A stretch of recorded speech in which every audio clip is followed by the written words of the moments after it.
MRI of covering cuts through the face and neck, and we have got a pathology in the left parotid gland.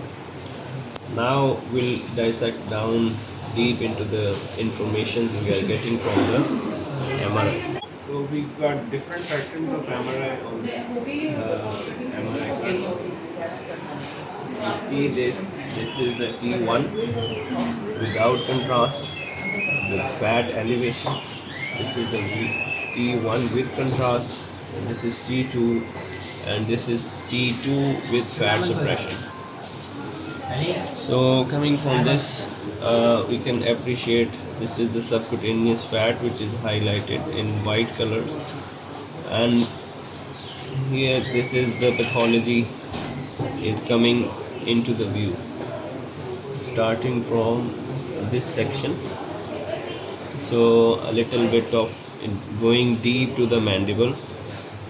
The pathology is covering whole of the superficial part of the parotid gland, and going to this is the retromandibular vein, and part of it is going medial to the retromandibular vein, which tells us that it has got small deep lobe extension. Coming to these sections, this is MRI with contrast axial section.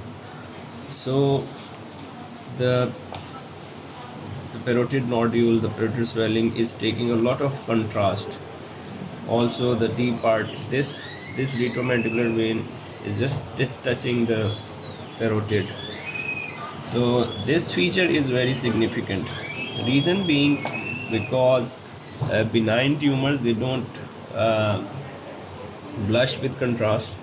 Mostly the tumors which are cancerous or have the malignant potential, they take a lot of contrast.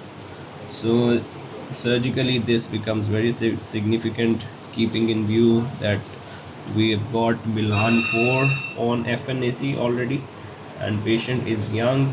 Also, if we go further cuts, these are the lymph nodes that we can appreciate.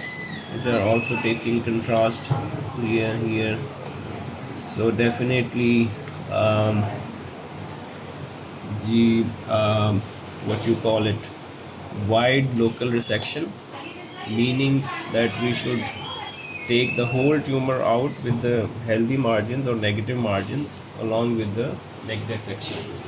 This is the T2 without contrast, and this is the coronal cuts. So here we can see that the swelling also contains the fluid component in it, because it is lightening up with T2. So this is the T2 with fat suppression. Here we take these, I think this is a T1 with contrast late images, because the vessels are highlighted. So in these cuts, in the coronal cuts, the tumor is also taking contrast. And this one I'm talking about, this is one lymph node, this is the another lymph node, this is the chain of the lymph node. So while seeing the MRI of the parotid